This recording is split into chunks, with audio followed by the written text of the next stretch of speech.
अस्सलाम वालेकुम। आज हम डिस्कस कर रहे हैं बीएससी फिजिक्स पेपर सी है इसका। चैप्टर नंबर 1 भी है और 28 भी है। हॉलीडे रजनिक में देखें तो 28 बनते हैं और चैप्टर का नेम है इलेक्ट्रिक फील्ड। और हमारे पास लेक्चर नंबर 3 बनता है अकॉर्डिंग टू टॉपिक देखें तो। चूँकि ये बहुत इंपॉर्टेंट है, मैनी टाइम पेपर्स में आ चुका है, तो पहले मैंने इसकी वीडियो बना ली है। तो सबसे पहले आते हैं हम अपने टॉपिक की तरफ। Define dipole and explain electric field due to a dipole. सबसे पहले हमने डिफाइन करना है डाइपोल क्या होता है और उसके बाद हमने एक्सप्लेन करना है कि डाइपोल के अंदर इलेक्ट्रिक फील्ड की वैल्यू हम कैसे फाइंड आउट करते हैं। तो सबसे पहले डिफाइन करेंगे डाइपोल को। डाइपोल क्या होता है? डाइपोल बेसिकली सिंपल दो चार्जेस का नाम है।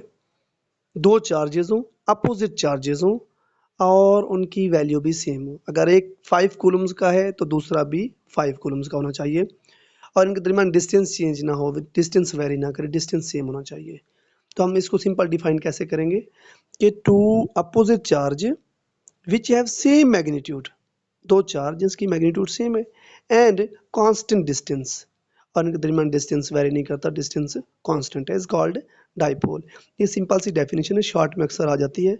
उसके साथ साथ डाइपोल मोमेंट, ये भी इंपॉर्टेंट डेफिनेशन है और ये भी अक्सर पेपर में आ जाती है। ये हमारे टॉपिक का भी हिस्सा है, इस लॉन्ग टॉपिक का। तो उसके बाद हम डिफाइन करते हैं डाइपोल मोमेंट। डाइपोल मोमेंट क्या है? डाइपोल मोमेंट बेसिकली उन दो चार्जेस का प्रोडक्ट है। जो आपने चार्ज लिए हैं, दो अपोजिट चार्ज, उन दो चार्जेस का प्रोडक्ट है। डिफाइन करेंगे तो सिंपल क्या लिखेंगे? The product of charge and their distance. ये चार्ज है और उसके दरमियान जो डिस्टेंस है ये वो है। वो चार्ज सेम है इसलिए हमने एक ले लिया। तो इसका फार्मूला है, या पी को हम डाइपोल मोमेंट से शो करते होते हैं। तो ऐसे नहीं हो जाना कि वो प्रेशर या पावर को भी हम पी से शो करते हैं, तो वो अकॉर्डिंग टू टॉपिक होता है। तो डाइपोल मोमेंट को भी हम पी से शो करते हैं और it is a vector quantity, और ये एक वेक्टर क्वांटिटी होती है। ये एमसीक्यूज में आता होता है। उसके बाद है define electric field due to dipole. हम इसको एक्सप्लेन करेंगे।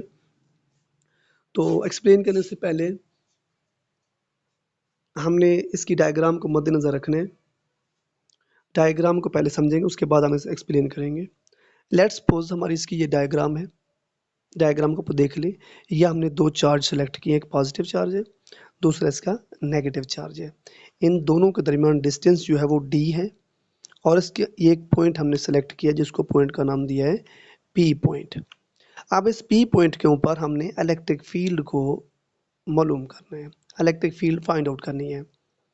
तो वैसे तो किसी भी पॉइंट पर कर सकते थे, लेकिन हमने एक पॉइंट सेलेक्ट कर लिया कि इस पॉइंट के ऊपर हमने देखना है कि इन दो चार्जेस की इलेक्ट्रिक फील्ड क्या है, कांस्टेंट है, वेरी कर रही है या क्या होगी। तो ये पॉइंट सेलेक्ट किया। उसके बाद हमने देखा कि ये एक लाइन ड्रॉ की, ये सीधी हॉरिजॉन्टल लाइन, उसके साथ हमने एक वर्टिकल लाइन ड्रॉ की। अब ये हमारे पास पॉइंट है। तो चूंकि ये पॉजिटिव चार्ज है तो इसकी इलेक्ट्रिक फील्ड भी पॉजिटिव होगी, जिसको हमने प्लस ई से शो किया है। ये प्लस ई से शो किया हुआ है, ये भी पॉजिटिव इलेक्ट्रिक, क्योंकि पॉजिटिव चार्ज है। दूसरा हमारे पास ये नेगेटिव चार्ज है तो इसकी इलेक्ट्रिक फील्ड भी नेगेटिव होगी। क्योंकि ये पॉजिटिव चार्ज है तो इससे इलेक्ट्रिक फील्ड लाइंस निकलती हैं, इसलिए मैंने एरो का निशान शो किया है और इसको मैंने इस जगह पर शो करवाया है। और जो नेगेटिव चार्ज है इसकी इलेक्ट्रिक फील्ड रेडियली इनवर्ड होती हैं, यानी पॉजिटिव चार्ज से इलेक्ट्रिक फील्ड लाइंस निकलती हैं, इसलिए एरो का साइन बाहर है और मैंने इसको यहाँ पर शो करवाया है। और दूसरा, नेगेटिव चार्ज में electric field lines radially inward होती हैं, दाखिल होती हैं, तो मैंने इसको यहाँ पर शो करवाया। अब हमारे पास दो इलेक्ट्रिक फील्ड हैं। एक हमारे पास ये है, दूसरी हमारे पास ये है, और ये हमारे पास एक पॉइंट है। चूंकि दोनों के चार्जेस हैं बराबर, पहला और दूसरा दोनों चार्ज सेम है, तो इलेक्ट्रिक फील्ड लाइंस भी सेम ही होगी, इलेक्ट्रिक फील्ड लाइंस चेंज नहीं होगी। तो हम इसके दूसरा वो टॉपिक देखते हैं, पेज देखते हैं। इसका दूसरा पेज है, ये इसकी डायग्राम है। डायग्राम को हमने मद्देनजर रखना है, साथ साथ लेके चलना है डायग्राम को। अब जब हम इस पॉइंट के ऊपर टोटल इलेक्ट्रिक फील्ड फाइंड करेंगे तो क्या करेंगे? सिंपल कि total electric field at point P पर हमने इलेक्ट्रिक फील्ड फाइंड आउट करनी है। तो कैसे करेंगे? Electric field plus electric field और नेगेटिव इलेक्ट्रिक फील्ड, मतलब जो पॉजिटिव चार्ज की इलेक्ट्रिक फील्ड है वो जमा करेंगे और साथ साथ नेगेटिव इलेक्ट्रिक चार्ज की भी इलेक्ट्रिक फील्ड को जमा करेंगे। दोनों इलेक्ट्रिक फील्ड प्लस और नेगेटिव दोनों चार्जेस की जमा करेंगे तो हमारे पास टोटल ये आएगी। अब चूंकि हमें पता है कि प्लस इलेक्ट्रिक चार्ज और नेगेटिव इलेक्ट्रिक चार्ज, इन दोनों की मैग्नीट्यूड सेम है, दोनों की, पहला चार्ज पॉजिटिव चार्ज और नेगेटिव चार्ज दोनों के इलेक्ट्रिक फील्ड सेम है, इसलिए हम इनको बराबर कर सकते हैं कि प्लस इलेक्ट्रिक चार्ज या नेगेटिव इलेक्ट्रिक चार्ज जो होते हैं वो बराबर होते हैं। हमने एफएससी में भी डिस्कस किया था, जो पहले 2 टॉपिक हैं उसमें भी हमने डिस्कस किया हुआ है कि जो इलेक्ट्रिक फील्ड है उसका फार्मूला होता है 1/4 pi epsilon not Q over R square. ये हमने कूलम्स लॉ में भी फाइंड आउट किया था। चूँकि ये वैल्यू जो होती है K के बराबर होती है, इसको शॉर्ट फॉर्म में हमने क्या कर दिया, K कर दिया। तो इलेक्ट्रिक फील्ड लाइंस का जो फार्मूला होता है वो क्या बन गया, Q ओवर R स्क्वायर। ये मेन फार्मूला है जो हमने यूज़ करने हैं। उसके बाद हम बात करते हैं डिस्टेंस की। अब जो हमने ये इक्वेशन ली है, ये हमने बनाई थी, इसमें देखें तो ये R बनता है हमारा, और ये हमारे पास ये जो है ये x एक्सिस है, तो इसको हम x का नाम दे देंगे। सिंपल, बेशक आप लिख भी दें। ये x हो गया हमारे पास, उसके बाद सारा ये x एक्सिस हो गया, और ये हमारे पास हो गया सारा y एक्सिस। अब ये हमारे पास r है और ये x है और ये डिस्टेंस है।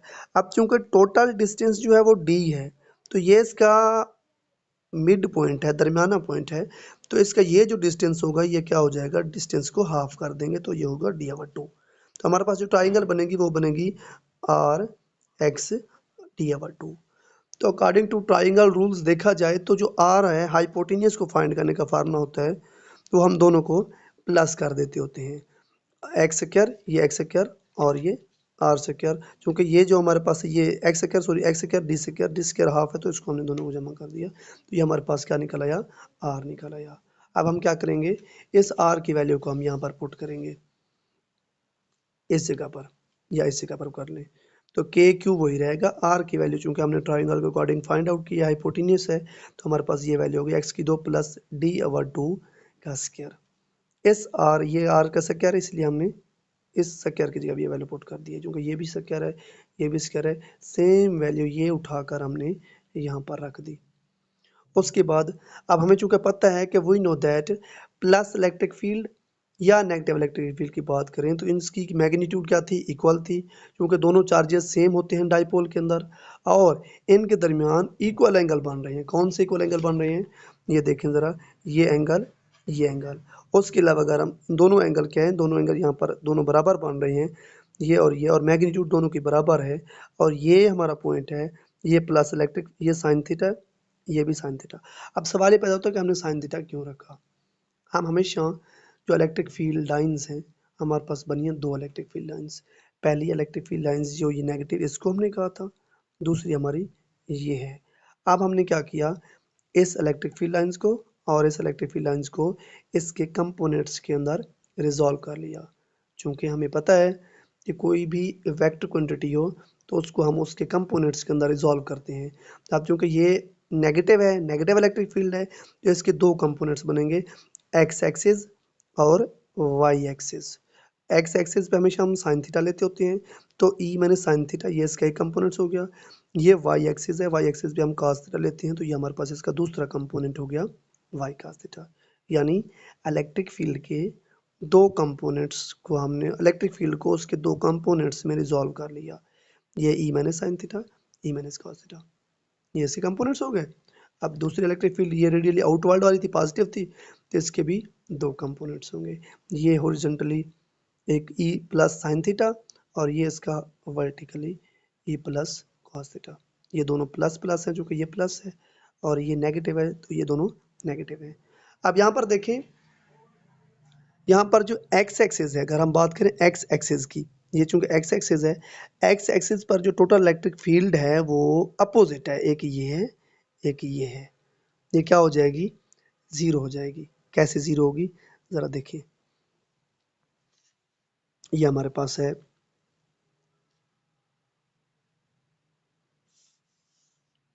ये प्लस, ये माइनस, ये फार्मूला हो गया था हमारे पास, तो ये हमारे पास आ गई। अब चूंकि हमने यहाँ तक तो हम पहुँच चुके थे, ये वैल्यू हमने पुट कर दी थी डी की। अब वी नो दैट प्लस और negative have same magnitude and same angle था, तो हमने क्या कर दिया, E plus sine theta, E minus sine theta. क्योंकि हमने डिस्कस किया हुआ है कि दोनों मैग्नीट्यूड क्या हैं, इक्वल हैं, इक्वल चार्ज इक्वल मैग्नीट्यूड, तो इलेक्ट्रिक फील्ड भी दोनों की इक्वल थी, दोनों बराबर हैं। ये प्लस, ये माइनस है, सॉरी प्लस है, इधर क्या हो जाएगी, माइनस हो जाएगी, ये क्या बनेगी, ई माइनस ई, चूंकि ये प्लस क्या है, ये नेगेटिव क्या है, तो इज इक्वल टू जीरो, ये जीरो हो गई। अब क्योंकि ये हॉरिजॉन्टली हैं, तो इसके साथ भी साइन थीटा लिख देंगे, इसके साथ भी साइन थीटा लिख देंगे, क्योंकि दोनों साइन थीटा में है। ये हमने डायग्राम से भी देखा है कि ये भी साइन थीटा है, ये भी साइन थीटा है। अब इन दोनों साइन थीटा को इसके हिसाब से हम लिखेंगे, तो हमारे पास क्या बनेगा, ये बनेगा, ये माइनस प्लस इधर के माइनस होगी तो जीरो के बराबर हो गया। यानी इससे साबित हुआ कि E plus sine theta minus sine theta दोनों जो है जीरो के बराबर हैं। हमारे पास एक्स कंपोनेंट क्या हो गया, जीरो। अब हम वाई कंपोनेंट की बात करें और उसके बाद टॉपिक हमारा खत्म। नाउ वो use Y components. Y components में क्या थे, दो थे। एक हमारे पास ये डायग्राम थी, ये डायग्राम है, वाई कंपोनेंट्स की हम बात कर रहे हैं, ये कंपोनेंट्स। अब यहाँ पर दोनों का, इस इलेक्ट्रिक फील्ड का भी यही कंपोनेंट्स है और इस इलेक्ट्रिक फील्ड का भी यही कंपोनेंट्स है। दोनों ई प्लस कॉस थीटा की भी यही डायरेक्शन है, ई माइनस कॉस थीटा की भी यही डायरेक्शन है, दोनों की सेम डायरेक्शन है, इसलिए हम दोनों को जमा कर लेंगे। इसमें दोनों की अपोजिट डायरेक्शन थी, इसलिए क्या हो गए थे, ये कैंसल आउट हो गए थे, खत्म हो गए थे। अब दोनों सेम है, e minus cos theta, e plus cos theta दोनों सेम है, इसलिए हमने क्या किया, दोनों को जमा कर लिया। टोटल इलेक्ट्रिक फील्ड कैसे होगी, ई प्लस कॉस थीटा, ई माइनस कॉस थीटा, दोनों जमा हो गए, ये और ये दोनों जमा हो गए। अब यहाँ पर देखें, ये माइनस है और ये प्लस है, ये चेंज है। जबकि हमें पता है कि प्लस इलेक्ट्रिक फील्ड हो या नेगेटिव इलेक्ट्रिक फील्ड हो, due to same charges electric field will be same. तो यहाँ पर दोनों इलेक्ट्रिक फील्ड सेम होंगी, तो हम प्लस या माइनस कुछ भी ले सकते हैं। तो हमने क्या किया, इसकी जगह भी प्लस लिख दिया, तो ये प्लस हो गया, ये भी ऑलरेडी प्लस था, तो ये एक ही चीज़ है, ये यहाँ तक है, ये दूसरी है, ये साइन सिर्फ इसके साथ है, ओवरऑल ये जमा नहीं हो रहा है। तो ये और ये दोनों जमा हो तो हमारे पास क्या बन गया, two E plus cos theta, तो हमारे पास इलेक्ट्रिक फील्ड ये आ गई। एक इलेक्ट्रिक फील्ड हमारे पास जीरो आई, दूसरी इलेक्ट्रिक फील्ड ये आ गई। हमने क्या करना था, टोटल जमा करनी थी, वो तो चूंकि जीरो हो चुकी थी।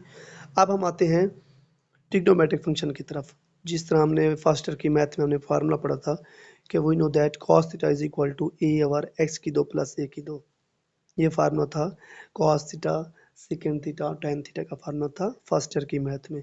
तो अकॉर्डिंग टू दिस फार्मूला अगर हम देखें तो कॉस थीटा जो है हमारे पास ये बनता है, यहाँ पर जो ए है, ये ए है, ये इसका ये डिस्टेंस है ये वाला, और ये इसका एक्स है, ये डिस्टेंस। तो ये ट्राइंगल, इस ट्रिग्नोमेट्रिक फंक्शन में भी यही था। तो इसके मुताबिक हमारे पास फार्मूला कुछ इस तरह से बनता है, cos theta is equal to, जहाँ पर a होगा वहाँ पर d ओवर 2 पुट करेंगे, तो cos theta is equal to d over 2 x की दो प्लस d ओवर 2। अब देखिए हमारे पास दो वैल्यूज आ गई हैं, एक वैल्यू हमारे पास cos थीटा की है, दूसरी हमारे पास इलेक्ट्रिक फील्ड की है। अब हम क्या करेंगे, पुट इक्वेशन टू इक्वेशन कौन सी है, ये प्लस इलेक्ट्रिक फील्ड, ये दूसरी, और 4, पुट इक्वेशन 2 एंड 4 इन 3 कौन सी है हमारे पास, ये इक्वेशन 3 है। इसमें हमने दोनों वैल्यू पुट करनी है, cos थीटा की जगह पे cos थीटा, इलेक्ट्रिक फील्ड की जगह पे इलेक्ट्रिक फील्ड, तो पुट करेंगे तो कैसे आएगा, ये 2 2 आ गया, मैंने साथ में मल्टीप्लाई कर दिया। इलेक्ट्रिक फील्ड की वैल्यू हमने पहले पढ़ी है ऊपर इक्वेशन 2 के अंदर, ये वाली, ये हमने पुट कर दी इसके अंदर, के क्यू एक्स की दो प्लस डी ओवर 2, ये ई की वैल्यू आ गई। उसके बाद कास थीटा है, कास थीटा की वैल्यू हमने ये पुट कर दी, जो कि अभी अभी हमने यहाँ से निकाली है, ये आ गई डी ओवर 2, ये डी ओवर 2 है, एक्स की दो plus d over 2, cos theta की वैल्यू होगी। अब ये 2 और ये 2 आपस में कैंसल आउट हो गए क्योंकि ये नीचे है, तो आपके पास बन गया के क्यू एक्स की दो प्लस डी ओवर 2 और दूसरे क्रम ये। अब ये एक्स की दो प्लस डी ओवर 2 का स्क्वायर और ये एक्स की दो प्लस डी ओवर 2 का स्क्वायर, ये क्या है, सेम है। तो इसके ऊपर 1/2 है, इसके ऊपर 1 है, तो 1/2 प्लस 1 1+1/2 करें तो ये हमारे पास आता है 3/2। तो हमने क्या किया, इन दोनों को एक साथ लिख दिया, तो x की 2 + d/2 का स्क्वायर और 3/2 आ गया। ये तो स्क्वायर इसके साथ था, तो ये लाइक ये और इसके बाहर एक 1 होता है जो लिखा नहीं जाता, तो दोनों को प्लस किया तो 3/2 आ गया। और यहाँ पर हमारे पास क्या इक्वेशन बन गई, चूंकि 2 खत्म हो गया था तो क्या बन गया, के मैंने बाहर लिख दिया, क्यू डी और ये वैल्यू के साथ मैंने ये लिख दिया, सिंपल बन गया। अब हमने क्या किया, हमने प्रीवियस उसमें डिस्कस किया था कि डाइपोल मोमेंट क्या होता है। डाइपोल मोमेंट हमने शुरू में ही भी डिस्कस किया था, वो बराबर होता है product of charge and distance. तो Q/D की जगह पे हमने क्या लिख दिया, P लिख दिया, एक यहाँ पर चेंज किया, P लिख दिया। उसके बाद अगर हम बात करें कि हमारे पास जो डिस्टेंस है, x क्या था, डिस्टेंस था, ये डिस्टेंस था, ये डिस्टेंस कहता है distance is greater than their distance, मतलब ये डिस्टेंस बहुत कम हो इस डिस्टेंस से, तो हम क्या करते हैं, इस d को निगलेक्ट कर देते हैं। If x greater than distance d is neglected, so equation become ये हमारी इक्वेशन बनेगी। अब यहाँ पर d वाला पोर्शन सारा खत्म हो गया, ये पोर्शन खत्म हो गया। उसके बाद हमारे पास सिर्फ ये बचा, ये स्क्वायर और ये स्क्वायर भी खत्म हो गए। हमारे पास x के ऊपर सिर्फ 3 बचा, जो कि मैंने ये लिख दिया है। ये पोर्शन खत्म हो गया, 2 और 2 आपस में कैंसल आउट हो गए, सिर्फ 3 बचा, जो कि हमने इसके साथ ये लिख दिया। और ऊपर क्या था, QD, इस Q और D की जगह मैंने P लिख दिया, डाइपोल मोमेंट वाला। तो हमारे पास इक्वेशन बन गई E = KP(x³). अब ये हमारे पास क्या निकल आई, इलेक्ट्रिक फील्ड लाइन्स निकल आई। इसके ऊपर बेशक आप, क्योंकि वेक्टर क्वांटिटी है, इसके ऊपर आप एरो भी दे दें, इसके ऊपर भी आप दे दें कि ये वेक्टर फॉर्म में लिखी हुई है। तो के की वैल्यू बेशक पुट करें या ना करें, आपकी मर्जी है। तो के बराबर होता है 1/4πε0, पी की वैल्यू ये x³। ये बहुत इंपॉर्टेंट टॉपिक है, काफ़ी बार पेपर में आ चुका है। तो इंशाल्लाह आई होप आपको समझ आ गया होगा। अल्लाह हाफिज़।